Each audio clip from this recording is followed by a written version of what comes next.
Bismillahirrahmanirrahim. Assalamualaikum warahmatullahi wabarakatuh. Waalaikumsalam warahmatullahi wabarakatuh. Alhamdulillahirrabbilalamin. Kembali lagi bersama Peta Islam ya, sobat-sobat Peta Islam.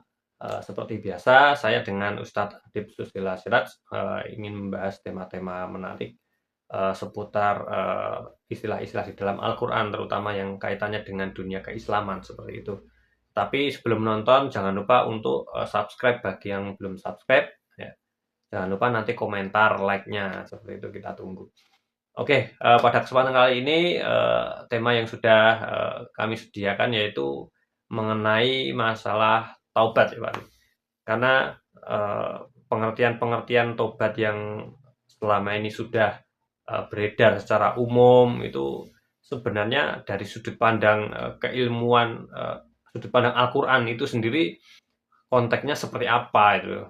Salah satu contohnya misalnya orang yang bertobat itu orang yang melakukan kesalahan itu kan pasti akan mendapatkan balasan seperti itu.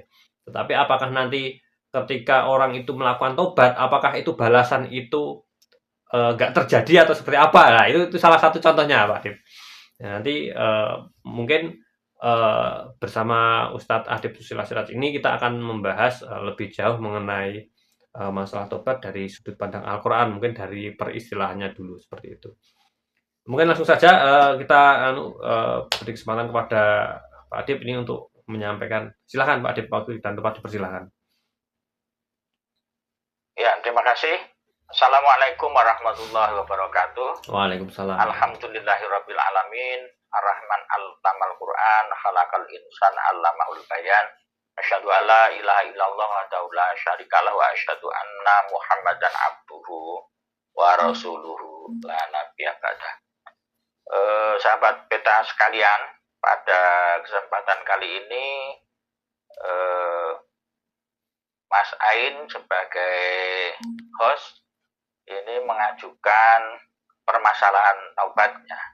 Jadi istilah taubat sendiri kadang-kadang ada sedikit variasi pemahaman ketika diserap menjadi bahasa Indonesia ya.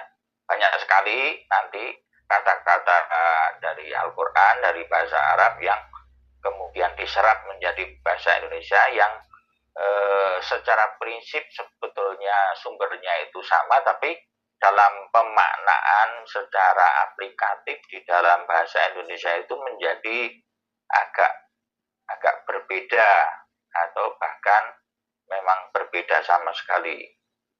Dulu pernah kita contohkan beberapa istilah dari Al-Quran yang diserap menjadi bahasa Indonesia yang dari sumbernya itu sama, tapi kemudian pemaknaannya jadi seakan-akan berbeda.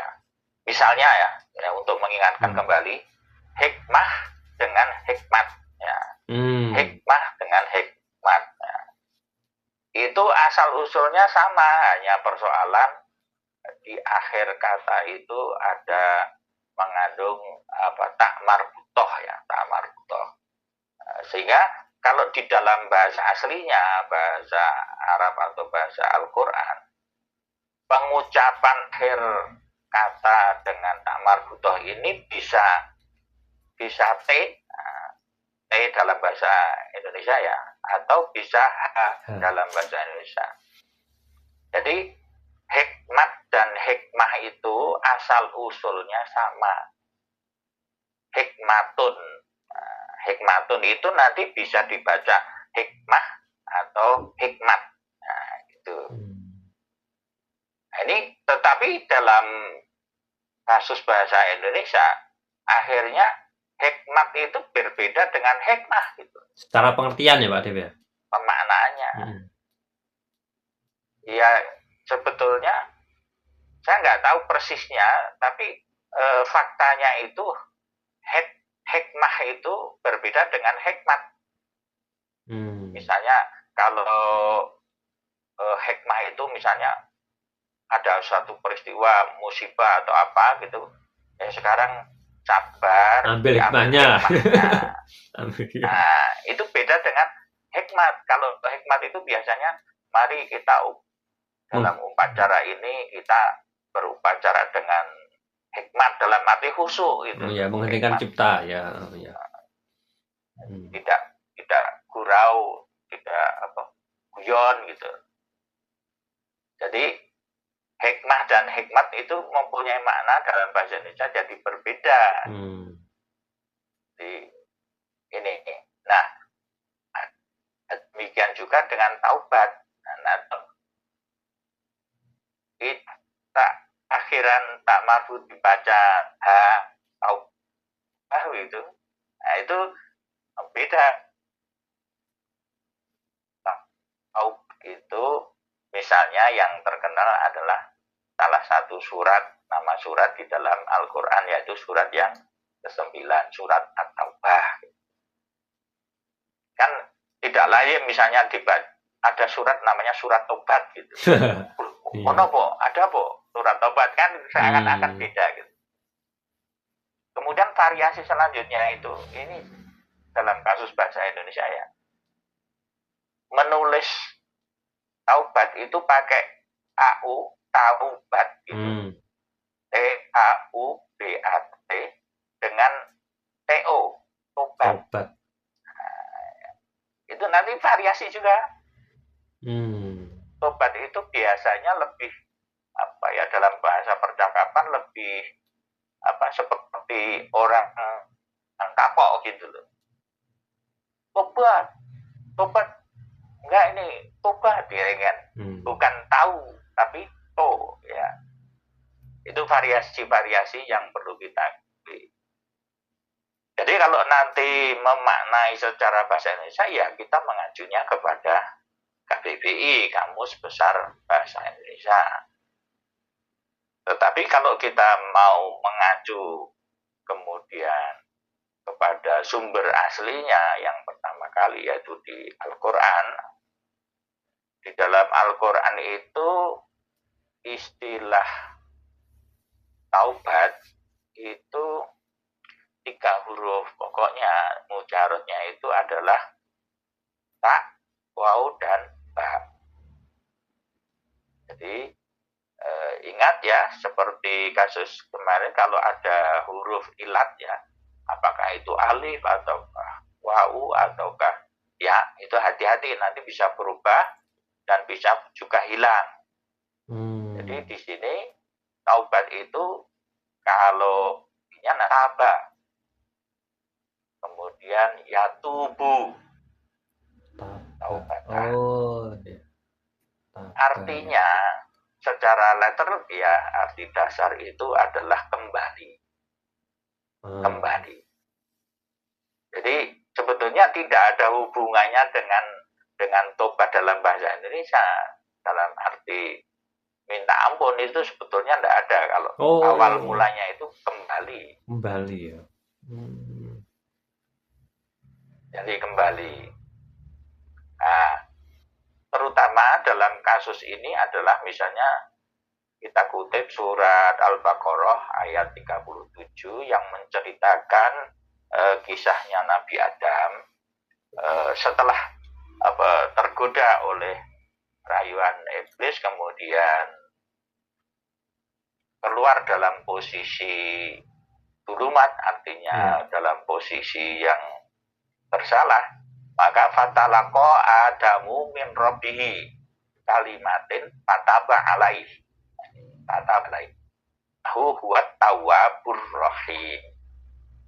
Jadi kemudian Adam menerima beberapa kalimat, artinya ajaran dari Allah ya, dari Tuhannya, dari pembimbing hidupnya, maka Allah menerima taubatnya. Di sini kata-kata taba ini tidak diterjemahkan, hanya dirubah saja menjadi ucapannya menjadi ucapan Latin taubat.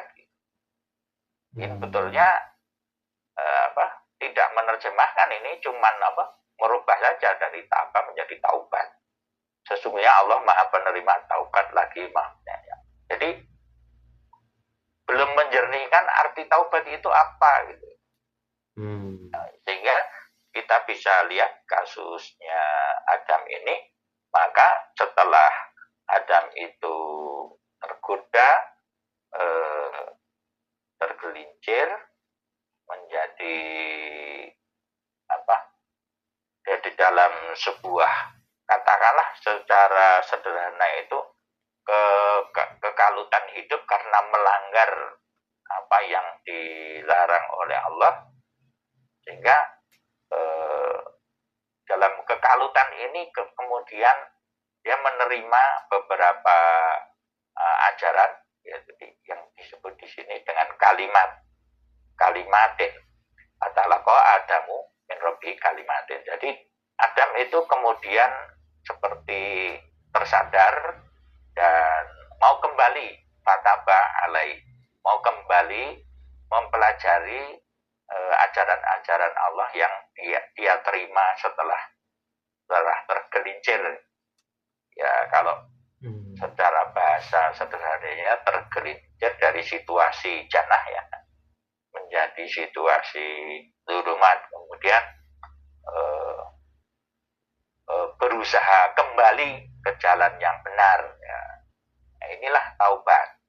Apa dalam konteks kisah Nabi Adam itu adalah berusaha kembali mempelajari ajaran-ajaran Allah yang benar, yang dulu sudah tergelincir, kemudian dia kembali seperti kalau di dalam sejarah itu seperti napak tilas lah, napak tilas. Jadi dulu pernah ketika dia kemudian di jannah itu kan dengan ajaran Allah itu kan seiring sejalannya. Tetapi kemudian tergoda oleh iblis sehingga dia terusir dari situasi yang kenyamanan di jannah, kemudian menjadi situasi yang kalut ya, di situasi yang zulumat. Maka dia kemudian kembali napak tilas, kembali ke jalan yang benar. Ibaratnya dari pertama kali sudah di Shiratal Mustaqim, kemudian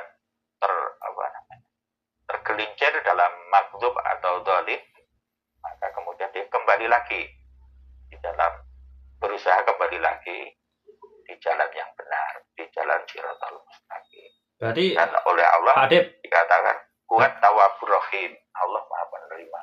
Berarti itu hampir sama dengan pengertian istilah Idul Fitri itu ya Pak Adib ya, kembali kepada fitrah itu. Betul. Betul, hampir sama dengan itu. Kalau kaitannya dengan ini Pak Adib, kita itu meminta ampunan itu bisa dikatakan sama nggak Pak Adib dengan taubat itu? Bisa minta ampun pada Allah itu, misalnya habis berbuat salah misalnya seperti itu, terus kemudian dia menyadari akan kesalahannya, kemudian dia ingin menghentikan kesalahannya itu, apakah itu disebut minta ampunan kepada Allah atau itu bisa disebut tobat juga itu Adib? Kaitannya gimana? Minta ampun sama Allah sama taubat itu sendiri kaitannya gimana Pak Adib? Jadi memang secara bahasa itu kan ada makna konotatif dan makna denotatif. Makna konotatif itu makna menurut interpretasi ya, persepsi, rasa bahasa. Tapi makna denotatif itu makna yang sesungguhnya. Itu kadang-kadang nanti ada nuansa yang berbeda di dalam prakteknya. Jadi kalau secara awal mulanya taba itu kembali, tapi kemudian nuansanya itu minta ampun, itu ya bisa terjadi dengan pemahaman begini. Awal mulanya manusia itu termasuk Adam atau anak turunnya itu diciptakan secara fitrah. Nah, fitrahnya ini kan bersih, murni, bagus, positif. Sehingga ketika melakukan perbuatan yang jelek, yang jahat, yang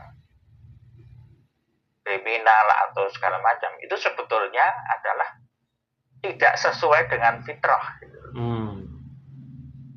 Karena fitrahnya manusia itu bersih, bagus, positif. Gitu. Nah, dengan pemahaman seperti itulah, maka yang namanya minta ampun itu ya seperti taubat, yaitu kembali ke fitrahnya gitu. Jadi semua kesalahan itu sebetulnya keluar jalur, itu istilahnya keluar jalur untuk mudahnya. Jadi pada awal mulanya kullu mauludin yuladu alal fitrah, ketika kita itu lahir sempurna, itu bersih, kita itu nggak punya, kalau bahasa orang umumnya ya nggak punya dosa lah, nggak punya dosa. Sehingga yang namanya minta ampun itu adalah berusaha membersihkan itu agar kembali seperti semula. Makanya kemudian seperti makna Idul Fitri ya, itu kembali ke fitrah. Nanti din pun seperti misalnya di dalam surat Ar-Rum ya, surat Ar-Rum ayat 30. Kebetulan surat Ar-Rum ini surat nomor 30. Nah, ini menarik sekali ini. Kebetulan juga ayatnya itu ayat 30. Jadi pas itu 30. Fa'akim wajhaka lidini hanifan fitratallahi lati fataranasa alaiha. Dini itu juga hakikatnya adalah sesuai dengan fitrah penciptaan. Jadi pada awal mulanya semua alam semesta ini adalah Islam, adalah jannah kondisinya itu.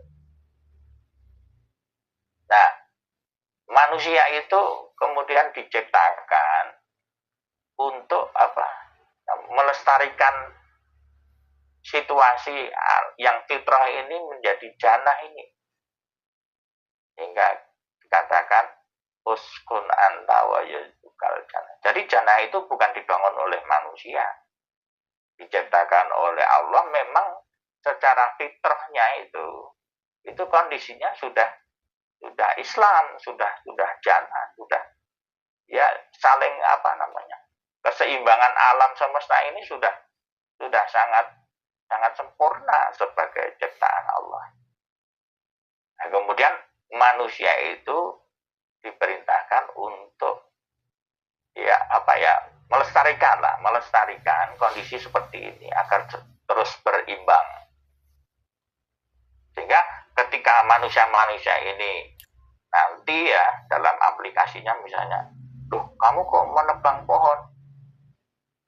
Kamu kalau menebang pohon itu namanya merusak lingkungan. Oh tidak, nanti kan begitu. Kami itu mau membangun rumah, sehingga pohon ini saya tebang, mau saya jadikan pilar-pilar, mau dijadikan untuk bahan bangunan rumah gitu.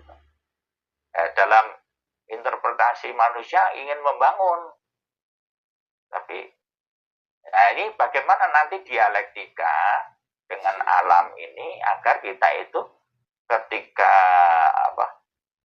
di satu segi ingin membangun, tapi sebisa mungkin jangan sampai merusak keseimbangan alam.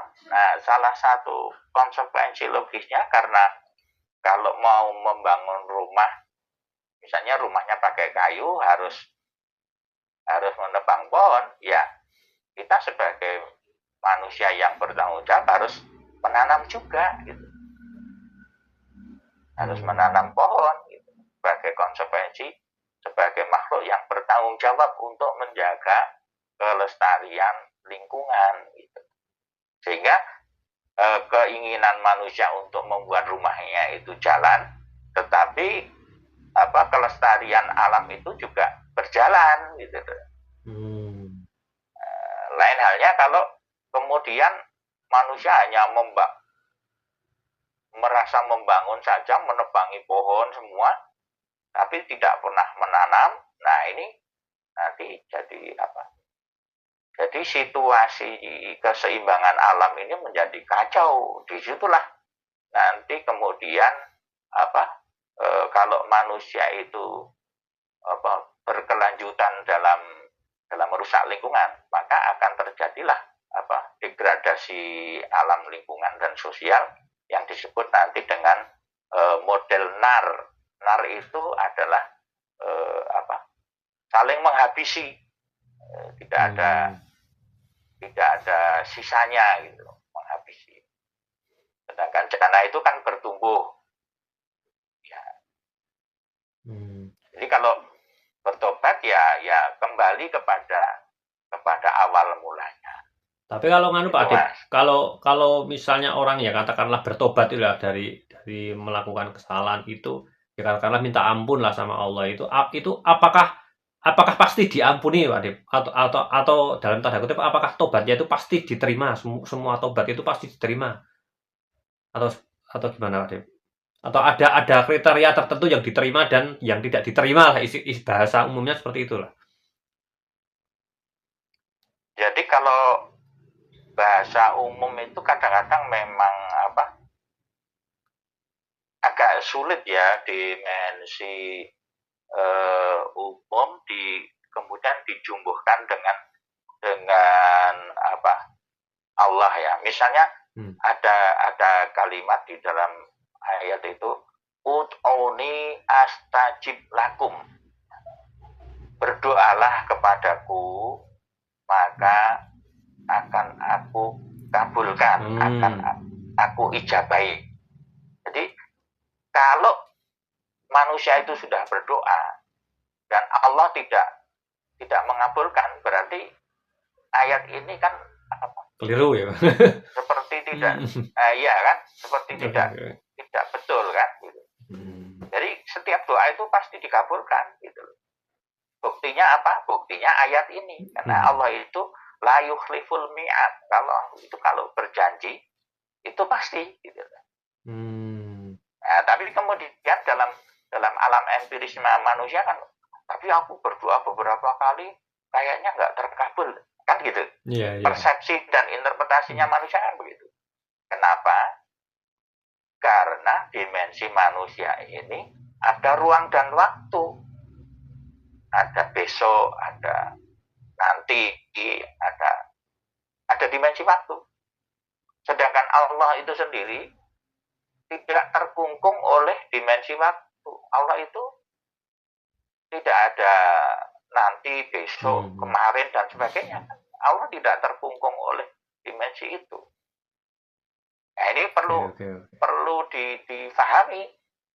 Jadi kalau dalam sudut pandang Allah, semua doa itu pasti terkabul.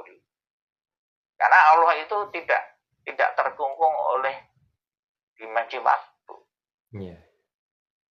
Nah, manusianya nanti yang harus menyadari dirinya bahwa dia itu terkungkung oleh dimensi ruang dan waktu, sehingga ada kesan seakan-akan belum terkabul atau tidak terkabul. Tapi sebetulnya semuanya secara prinsip itu terkabul. Apakah itu masih sejalan dengan ini Pak Adip? Allah itu sesuai dengan prasangka hambanya, itu memang seperti itu Pak Adip? Apakah bisa dikaitkan? Nah, itu kata-kata dari hadis hadis. Saya kurang bisa mengomentari karena nanti diusut dulu. Yang hadis itu yang bisa kita kan dari Quran ya. Kalau di hadis itu nanti kan interpretasinya kan bisa macam-macam kesana kemari, dan kita kurang bisa mendapat pegangan yang pasti ya. Iya, tapi kalau kaitannya dengan tadi gimana Pak Adip? Misalnya orang. Tapi intinya. Iya. Gimana? Intinya kita harus positif ya, harus positif, berpikir positif. Dan berpikir positif itu bagus dengan teori apapun, bahkan motivator yang sekuler itu juga mengatakan berpikir positif itu bagus. Apalagi kepada Allah ya, kita nggak boleh berpikir yang negatif. Allah itu harus positif. Ya kalau kaitannya dengan ini Pak Adip, seseorang itu kalau misalnya pernah berbuat salah itu, berbuat kesalahan yang besar seperti itu. Ya. Kemudian kan diyakini bahwa dia kan akan mendapatkan semacam azab atau karma seperti itu atau balasan seperti itulah. Nah, Ya. apabila orang itu melakukan sebelum mendapatkan balasan itu dia sudah melakukan tobat gitu, istilahnya sudah menyadari kemudian ingin kembali seperti itu, apakah balasan itu tetap akan terjadi atau tidak, Pak Adip? Menurut sudut pandang pendapat Pak Adip gimana itu? Yang seperti itu. Jadi kalau menurut Quran di dalam surat apa itu yang ma ya'mal misqala dzarratin khairan yarah wa ma ya'mal misqala dzarratin syarran yarah, itu kan terlepas dari masalah besar kecilnya sebuah perbuatan atau baik atau buruk, itu semua akan yarohu itu akan melihat hasilnya. Itu hukum sebab akibat. Hukum sebab akibat itu tidak tergantung kepada manusia, tapi itu sunatullah, itu oleh Allah sudah dibikin seperti itu. Jadi kalau seseorang berbuat apapun besar atau kecil, menurut interpretasinya itu baik atau buruk, itu tetap ada akibatnya gitu. Sehingga tidak misalnya kemudian saya berbuat jelek tapi agar tidak ada akibat dari perbuatan jelek saya itu, saya minta maaf, seakan-akan kan begitu pengennya. Iya.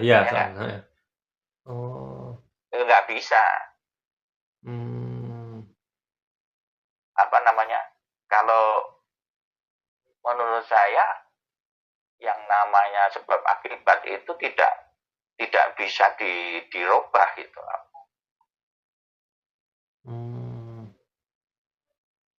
Karena itu hukum yang kecuali dengan sebuah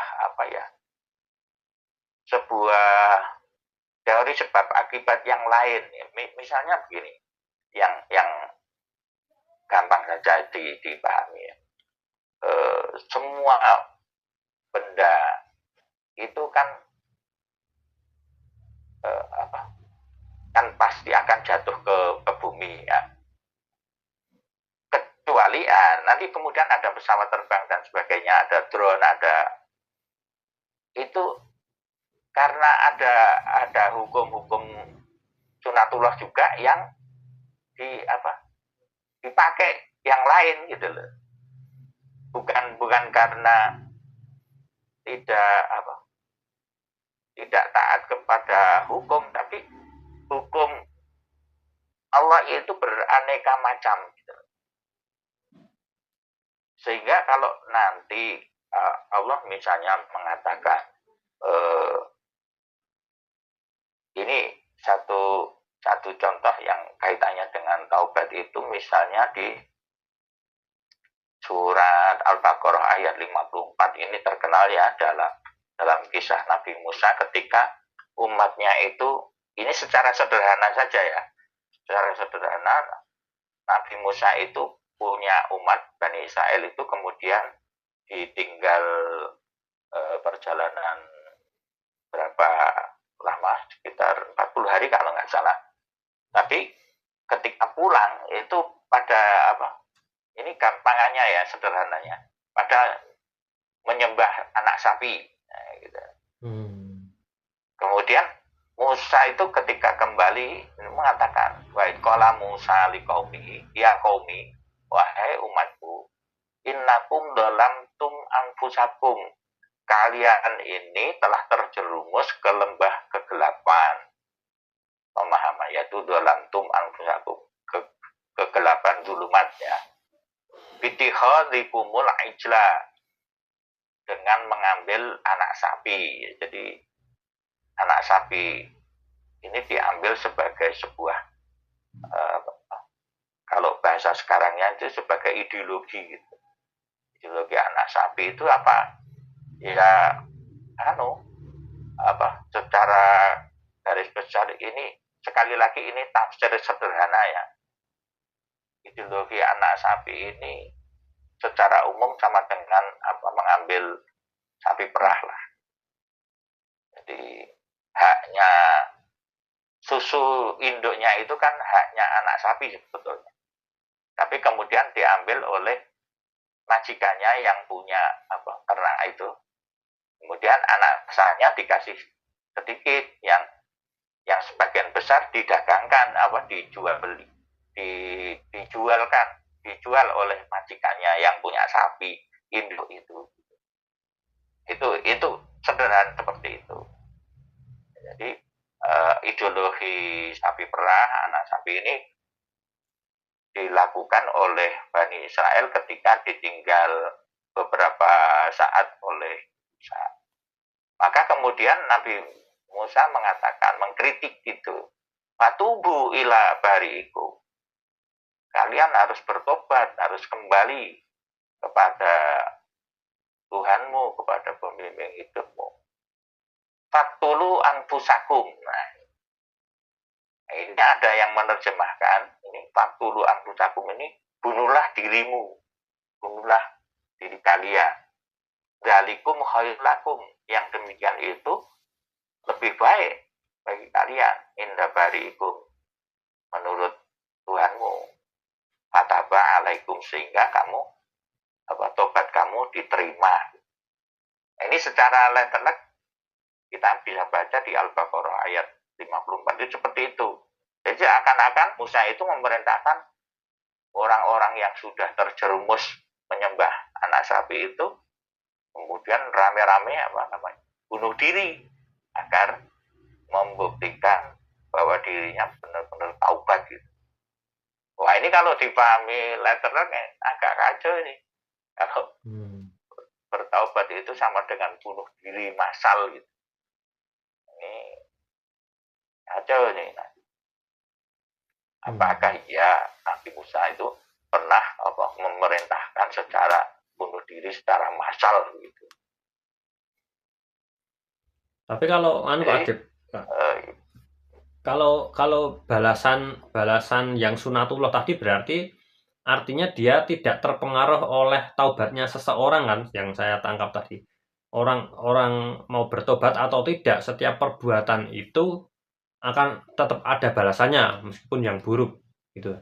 Itu yang saya tangkap. Jadi kalau pemahaman saya, yang namanya orang tobat itu ketika biasanya sudah ada konsekuensi logis dari perbuatannya gitu. Ketika sudah merasakan perbuatan, ternyata kita sengsara, ternyata kita miskin, ternyata kita mendapatkan musibah, itu baru kemudian dia berusaha tobat, jadi berusaha kembali. Tapi konsekuensi logis dari perbuatannya itu sudah terjadi. Iya, tapi maksud saya itu hampir tidak ada. Misalnya kita berbuat jahat, tahu bahwa berbuat jahat itu ada konsekuensi logisnya, tapi kemudian kita tedengi, kita aling-aling dengan doa agar konsekuensi perbuatan jahat itu tidak terjadi gitu. Itu hampir mustahil itu, Mas. Tapi kalau kaitannya dengan ini Pak Dip, kalau kaitannya dengan misalnya suatu masyarakat lah, seperti suatu masyarakat atau negara seperti itu ya, ketika masyarakatnya itu zalim gitu, banyak yang bermaksiat, kan Allah mau mendatangkan ini istilahnya gunung meletus atau tsunami atau untuk seperti kisah-kisah para nabi itu yang beredar, seperti yang umumnya seperti itulah. Ketika pada saat itu masyarakatnya itu bertobat, itu apakah bencana-bencana itu tetap datang atau tidak gitu. Nah, kalau kaitannya dengan itu, atau nanti kalau misalnya dikaitkan dengan ini Pak Dip, dengan misalnya kehidupan akhirat seperti itu, balasannya itu kan ada yang menganggap itu balasan nanti setelah mati gitu. Lah, jika bertobat itu apakah nanti tetap dihukum nanti setelah mati itu, apakah tetap mendapatkan balasan seperti itu? Itu kalau dikaitkan dengan yang percaya nantilah ada siksa setelah mati gitu. balasannya itu kalau mengarah ke sana seperti itu, apakah nanti tetap mendapatkan balasan di sana atau tidak gitu loh. Mengomentari itu gimana Pak Dip? Silakan Pak Dip. Saya sendiri secara presisi, ya, secara pasti itu tidak bisa memahami ketika apa namanya sesuatu itu ditafsiri secara apa ya akhirat yang apa sesudah mati. Ya itu. Hmm. Karena apa keterbatasan kita untuk memverifikasi informasi itu kan apapun kan sebelum mati gitu. Iya. Karena konsekuensi logis sesudah mati itu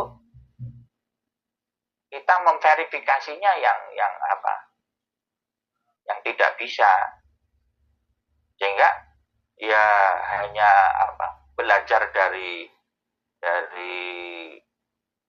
situasi kehidupan ini, kemudian kita menjadi semacam punya rumusan. Oh biasanya kalau ini ketemu ini akan berakibat begini, kan begitu.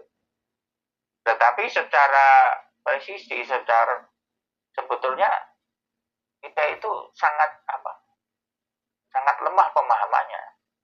Paling tidak saya itu tidak bisa menebak atau meramal atau semacam menjadi juru bicara seperti dalam kadang-kadang guyannya itu, anu kok jadi panitia hari kiamat kok ngerti anu kita ya. Jadi kita tuh nggak bisa sehingga kalau ada misalnya istilah nanti siksa kubur dan kemudian perdebatan siksa kubur itu ada atau tidak, kemudian alam barzah, ada yang kemudian memetakan alam itu menjadi banyak, ada selain alam barzah ada padang mahsyar lalu segala macam ya, yang itu kecenderungan manusia memang kemudian semakin banyak ya dalam pemahaman saya itu kayak dengan mitologi atau fiksi itu semakin asik gitu loh, semakin asik nanti muncul cerita-cerita goib gitu. Kalau saya nggak bisa memverifikasi cerita-cerita goib yang seperti itu, lebih untuk bermain aman ya apa yang bisa kita pahami dari ayat-ayat Al-Quran yang itu adalah hudalinas dalam konteks untuk informasi untuk manusia hidup di dunia ini gitu. Sedangkan memang ada konsekuensi logis yang sifatnya ganda, seperti halnya doa Rabbana atina fid dunya hasanah wa fil akhirati hasanah, itu kan ganda ya, dunia akhirat gitu ya. Jadi untuk memetakan hal-hal yang sifatnya ganda seperti itu ya hanya rumusannya saja yang kita tahu, tapi sekali lagi tidak bisa diverifikasi kebenarannya. Artinya ya bagaimana kalau dengan metode ilmiah yang harus ada fakta gitu. Kan kadang-kadang muncul begini, misalnya ya, konon kalau orang yang dalam hidupnya itu berbuat baik sedemikian rupa sehingga bahkan jenazahnya itu baunya harum, kemudian bahkan tidak membusuk. Karena ada isu-isu atau rumor seperti itu. Tapi kan sepanjang yang kita tahu verifikasinya kan susah. Bener nggak cerita-cerita itu? Terus pernah ada itu di YouTube atau di media sosial lain itu ada yang pernah merekam ini suaranya neraka gitu, pernah tahu itu? Iya. Terus viral gitu. Tapi kan susah sekali mau diverifikasi gitu. Iya, iya. Jadi kalau hubungannya apa konsekuensi logis sebuah perbuatan baik itu pasti itu ada dalilnya ya yang tadi apa namanya mama ya'mal misqala dzarratin khairan yarah wa may ya'mal misqala dzarratin naran yarah. Yang kalau orang umum tanpa dalil Quran biasanya menyebut dengan hukum karma gitu. Hukum karma ini dipahami oleh non muslim itu berlaku universal. Bahkan orang Jawa juga punya rumusan cek titik Allah ketoro kan gitu. Ya apapun itu punya konsekuensinya. Itu hukum yang nggak bisa dirubah. Gitu. Kalau apalagi kalau kita memahami apa itu namanya takdir. Takdir itu kan nggak bisa dirubah. Makanya Quran itu secara umum disebut dengan suratan takdir. Tidak ada yang bisa merubah ayat Quran. Karena dia apa deskripsi apa suratan takdir. Quran itu takdir. Hukum-hukum kepastian Allah yang nggak bisa dirubah oleh siapapun.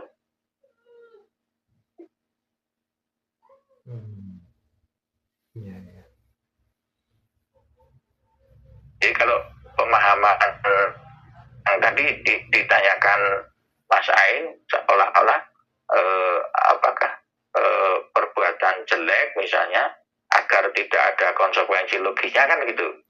Iya. Kita berdoa kan minta ampun gitu. Iya. Iya kan kalau umumnya kan seperti itu, kita minta ampun agar nanti kita tidak ada balasan gitu. Maksudnya dalam konteks yang bukan di dunia gitu. Ataupun nanti balasannya mungkin sifatnya misalnya kayak di dunia itu misalnya kayak rezeki. Kan ada yang kalau rezeki itu kan sifatnya kan memang istilahnya kan gaib seperti itu Pak. Itu kan ada yang apa namanya rezeki ini seret, marahi seret, ngono lho Pak. Misalnya berbuat seperti itu memang susah diverifikasi juga. Tapi memang ya gimana itu memang orang-orang umum memang menganggapnya kan berpikirnya kan seperti itu gitu loh Pak Dip. Iya. Apalagi yang termasuk apa namanya berlebihan. Berlebihan itu adalah pemahaman-pemahaman non muslim yang mengatakan bahwa ada dosa turunan gitu. Yang itu apa dosanya Nabi Adam kemudian itu diwariskan ke anak cucunya. Nah itu berlebihan itu. Ada dalilnya kalau di Quran ala tajiru wajiratun bijra ukhra. Jadi setiap manusia tidak akan dibebani oleh konsekuensi dari perbuatannya orang lain. Dari dia sendiri mempunyai konsekuensi dari perbuatannya sendiri masing-masing. Tidak ada perbuatan walaupun itu orang tua kita atau simbah kita berbuat jahat kemudian yang mengalami apa konsekuensi dari kejahatan itu kita tidak.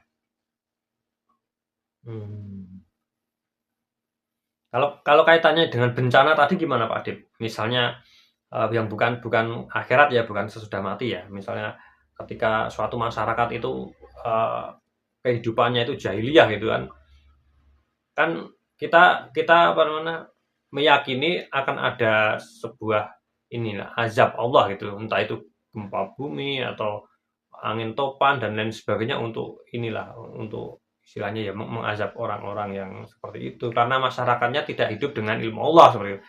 Tapi apakah ketika masyarakatnya itu bertobat dan semuanya kembali seperti kepada fitrah seperti itu, apakah bencana itu bisa kita berdoa untuk agar bencana itu tidak datang gitu loh.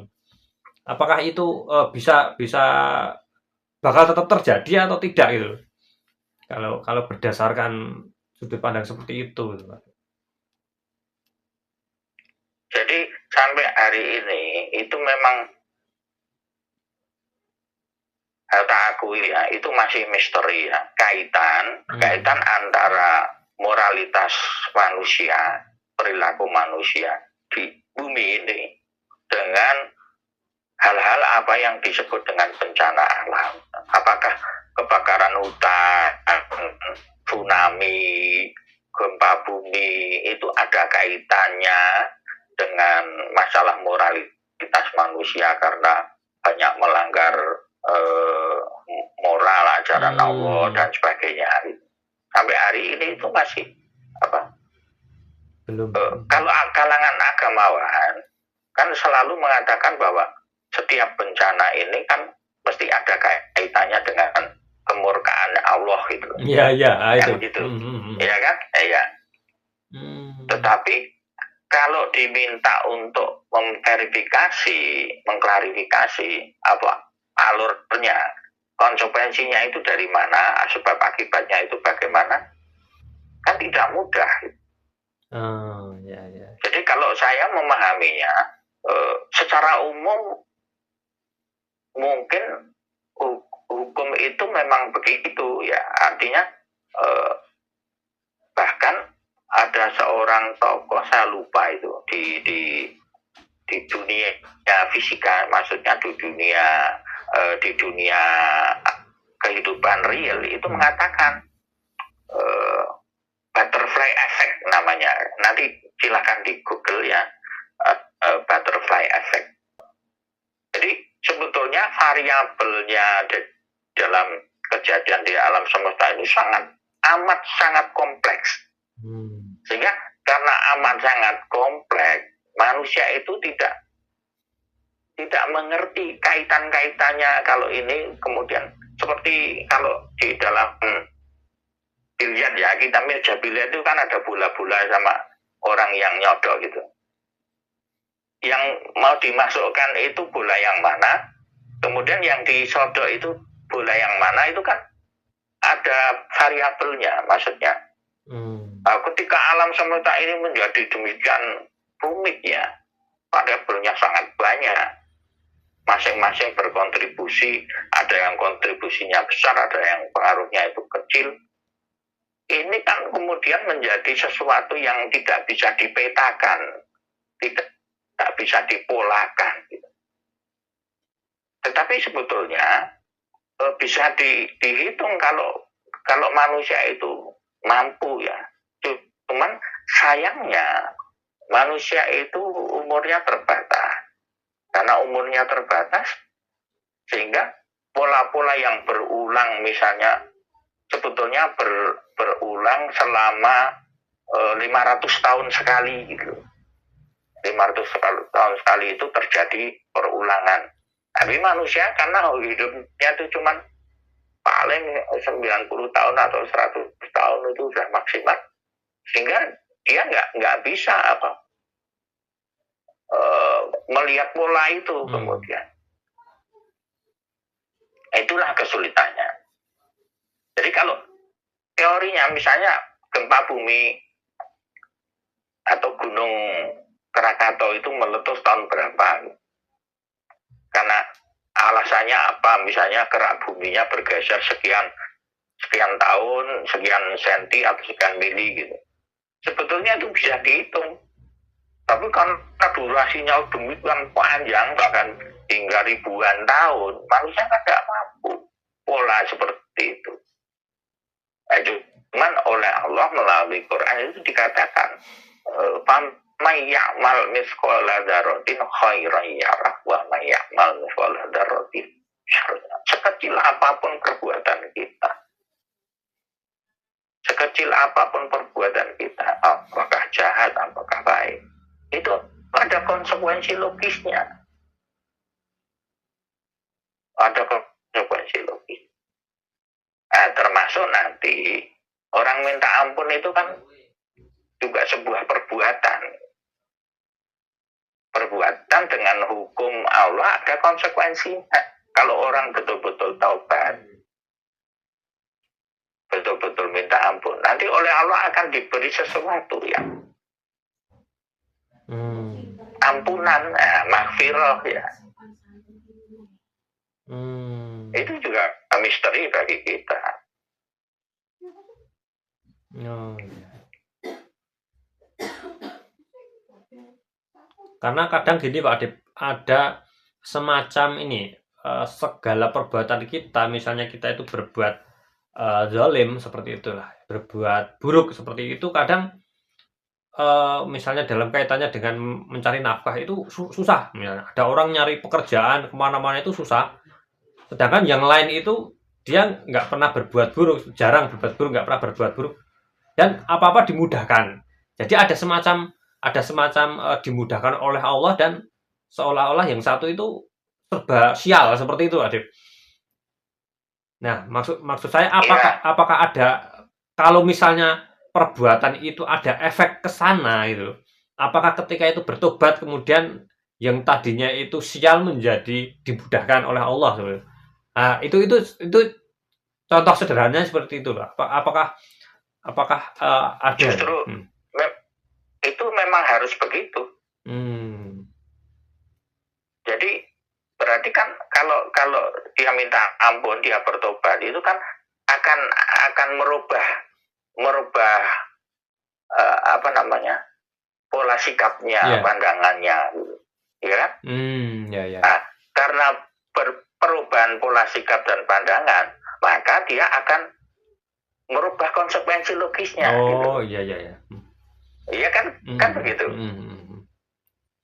Oh, iya. Tetapi yang mau saya katakan itu begini loh,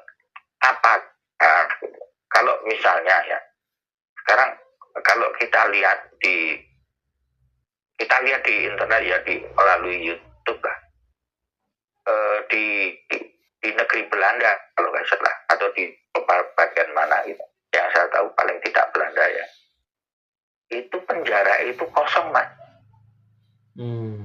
Tingkat kriminalitas itu sangat rendah gitu.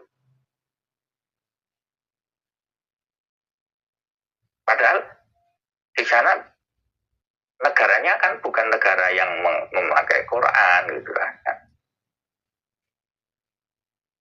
Kemudian di negara Skandinavia atau di mana gitu, yang tingkat ketentramannya itu paling bagus, kesejahteraan masyarakatnya paling bagus.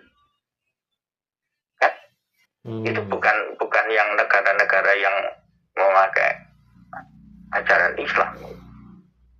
Nah, konsekuensi seperti itu kan, kalau kita misalnya memakai istilah jana itu indah, itu kira-kira itu seperti apa itu? Brunei Darussalam, apakah itu ideal? Apakah itu sudah jana? Gitu. Jadi justru manusia diberikan perangkat akal, pemikiran, pemahaman untuk mengevaluasi, untuk mengkomparasi dengan hal-hal yang seperti itu, dan tidak berhenti ini pasti benar, kemudian pasti baik dan sebagainya. Kemudian kita jadi sombong malah, karena belum tentu ya.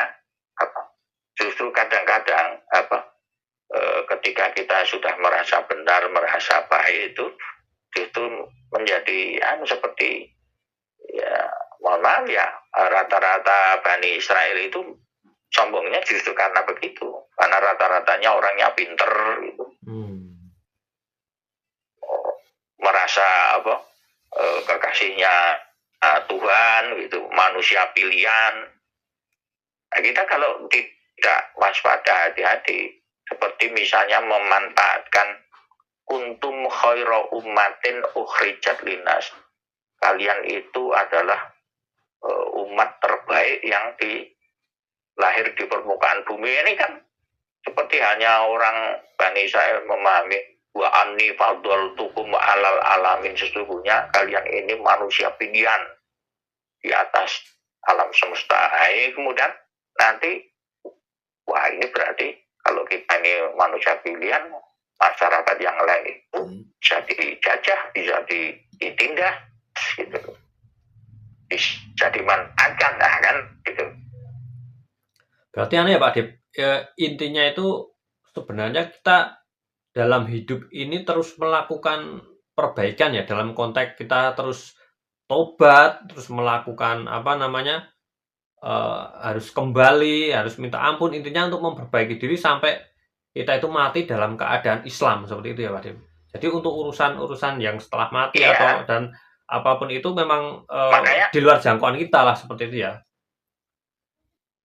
ya makanya Islam itu disebut dengan sabilillah, sabilis salam, sabil itu jalan artinya. Jadi sepanjang jalan hidup ini ya kita jalani dengan selalu berusaha untuk itu ihdinas siratal mustaqim terus diulang-ulang. Itu kan menunjukkan bahwa kita ini selalu tidak pernah bisa mencapai itu. Potensi belok-belok itu ya Pak Dip ya.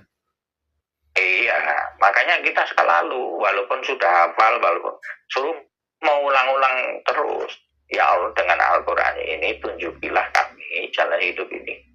Karena membaca Quran hari ini dengan membaca Quran besok bisa jadi pemahamannya itu berbeda.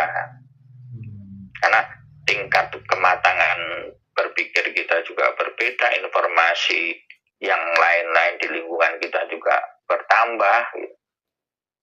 Akan selalu progresif gitu. Sehingga memahami Islam, memahami Al-Quran itu jangan jumut, jangan pokoknya kalau sudah benar ya sudah gitu. Ya pasti ada yang lebih baik lagi, ada yang kebenaran itu ya perjalanan itu sendiri. Siratal mustaqim, bukan berhenti terus wah saya udah benar, berhenti itu jadi patung, jadi reco apa jadi berhala.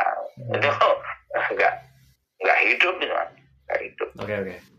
Kalau mau hidup ya terus berjalan, terus berubah untuk lebih baik.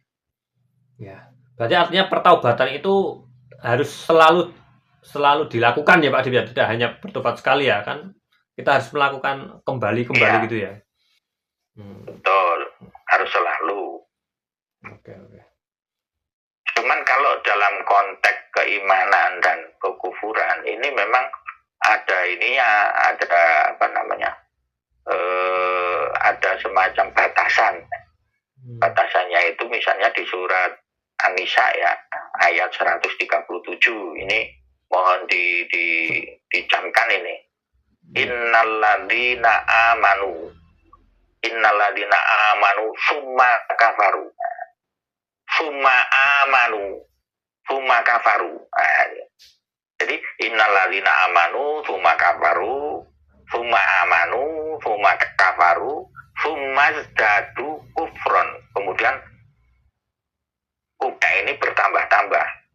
Lam yakunillahu liyaghfira lahum wala liyahdiyahum sabila. Jadi orang yang beriman kemudian kufur, kemudian beriman lagi kufur lagi, tambah kekufurannya, ini Allah sekali-kali tidak akan memberi ampunan kepada yang semikian itu. Jadi kalau masalah keimanan nggak bisa gonta-ganti, Mas. Itu maksudnya keluar masuk Islam gitu. Islam yuk, terus keimanan bukan keislamannya. Di sini konteksnya iman. Berarti iya. Contohnya Contoh Pak Dip, misalnya ya kaitannya dengan keimanan. Ya, yang jelas kalau secara sederhananya ini ada orang yang mukmin kemudian murtad. Setelah murtad sekian lama kemudian mukmin lagi gitu. Habis itu murtad lagi, itu nggak bisa, nggak bisa diterima.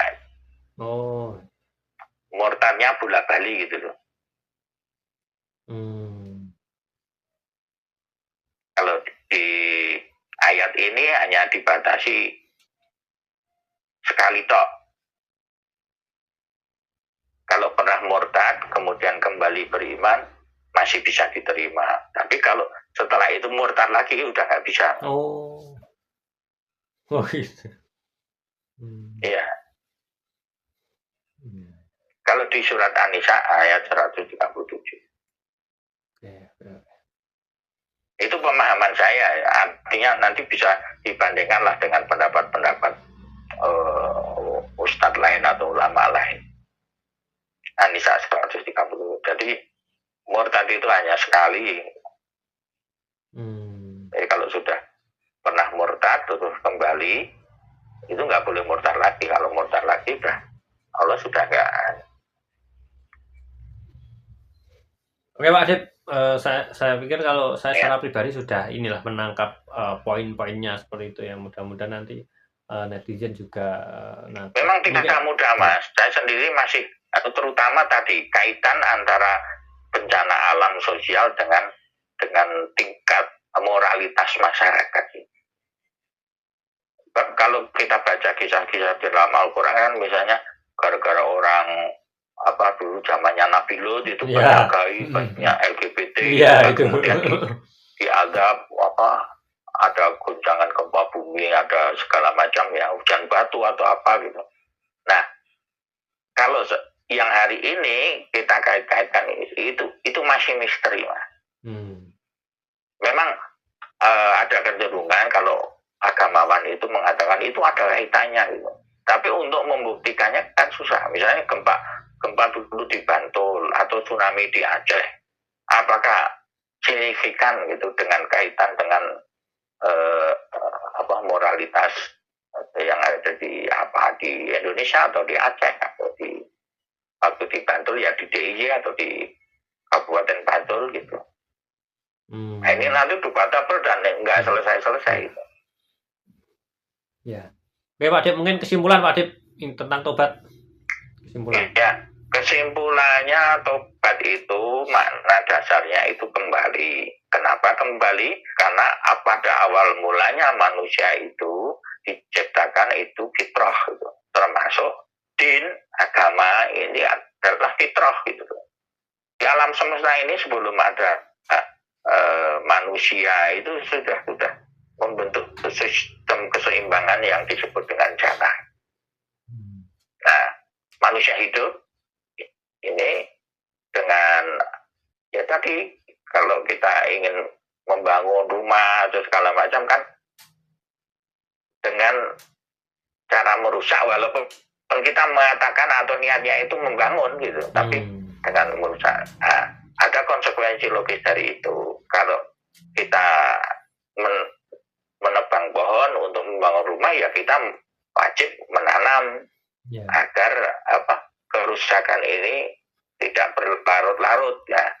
Kita keseimbangan ini menjadi terjaga. Jadi intinya manusia itu diciptakan itu secara fitrah ya.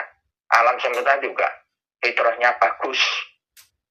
Nah, kemudian terjadi kebudayaan peradaban manusia ini kan ada beberapa hal yang membuat fitrah ini menjadi kacau gitu. Nah, manusia bertaubat itu kembali, selalu menyadari itu. Dan ini memang tidak mudah karena pembelajaran untuk apakah iya kita itu dulu fitrahnya itu harus kita pelajari dari Al-Quran. Kita kalau nggak ada Al-Quran, nggak dikasih tahu oleh Allah, kita nggak tahu fitrahnya itu apa gitu. Yang fitrahnya itu apa? Jadi urgensi yang paling penting itu adalah mempelajari fitrah kita agar kita itu kalau melenceng itu bisa kembali. Bisa. Kalau tidak mempelajari fitrah, maka mau bertobat bagaimana, mau kembali kemana, kita kan nggak tahu. Nah, itu harus mempelajari fitrahnya. Itu jadi tema selanjutnya. Itu kesimpulannya. Iya, harus mempelajari fitrah ya, yang asli. Oke, Pak Adip, terima kasih Pak Adip atas uraiannya Pak Adip. Bagi saya sangat mencerahkan ini. Mudah-mudahan nanti buat bahan juga teman-teman yang ada di rumah untuk menonton dan bisa berkomentar nanti. Ada satu lagi Mas. Oh iya, gimana? Ada satu lagi dalam penutupan ini yang terkenal juga. Ini dalam surat At-Tahrim ayat 8 ada istilah ya ayyuhalladzina amanu tubu ilallah taubatan nasuha. Bertaubatlah kepada Allah dengan taubat nasuha. Nah ini taubat nasuha itu arti letternya kembali, taubat itu kembali kepada, nasuha itu yang semurni-murninya, yang tulus, tanpa pretensi, tanpa syarat. Nah itu nasuha itu sama nanti dengan nasihat. Ya, kita memberi nasihat gitu. Nanti jangan mengatakan bahwa nasihat itu yang paling bagus itu apa? Yang murni, yang tulus. Jangan kita itu memberi nasihat atau itu karena mempunyai tujuan atau mempunyai maksud-maksud tertentu, syarat-syarat tertentu. Nah itu. Jadi itu sekaligus untuk kesimpulan ya, bahwa dalam taubat itu kita juga harus nasuha, harus tulus. Tidak kemudian kita politiking ya, kita mempunyai kepentingan lain. Itu Mas. Ya, oke Pak Adib. Terima kasih atas uraiannya. Mudah-mudahan ini bermanfaat bagi teman-teman yang nanti. Mudah-mudahan bermanfaat ya. Amin. Kalau bagi saya ini udah cukup banyak ini membuat sudut pandangnya. Mungkin kita jumpa lagi minggu depan Pak Adib. Mungkin temanya nanti bisa fitrah atau bisa apa, nantilah kita kasih lagi. Mungkin gitu dulu Pak Adib ya untuk kali ini, malam ini. Oke, sobat-sobat Peta Islam semuanya, itu tadi tema tentang taubat ya, yang kita bahas dengan Ustadz Adib Sirat, yang mudah-mudahan bermanfaat ya. Saya cukupkan. Wabillahi taufiq wal hidayah. Wassalamualaikum warahmatullahi wabarakatuh. Waalaikumsalam warahmatullahi wabarakatuh.